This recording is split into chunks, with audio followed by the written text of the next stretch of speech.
Hi friends అందరికీ. ఇదొచ్చేసి ఏంటని చూస్తున్నారా? ఇదొచ్చేసి ఏంటంటే చూపిస్తాను చూడండి. ఇదొచ్చేసి సెదపురుగనమాట. మీ అందరికీ సెదపురుగు తెలుసు కదండీ! ఇది సెదపురుగనమాట. ఇదొచ్చేసి మా సైడయితే అంతరించిపోయినియి మొత్తం. ఎక్కడా లేవు.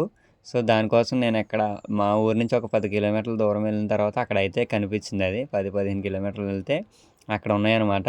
అక్కడ దొరికిన వెంటనే నేను ఇలా సంచిలో యేసుకొని పట్టుకొచ్చాను. పుట్టల కింద పెడితే ఆ పుట్టలో తవ్వుకొని అట్టుకొచ్చాననమాట. ఇవి కోళ్ళకి చాలా మంచిదండి. మన చిన్న పిల్లల కానించి పెద్దిట్ల దాకా కూడా చాలా మంచిదనమాట. చాలా ఇష్టంగా కూడా తింటాయి చూడండి. మీరు కూడా ఎక్కడన్నా సెదపురుగులు అవి ఉంటే ఖచ్చితంగా కోళ్ళకైతే అందించండి. మెయిన్ ఏంటంటే పిల్లలకైతే అందించండి. బలంగా అయితే పెరుగుతాయన్నమాట ఆరోగ్యంగా.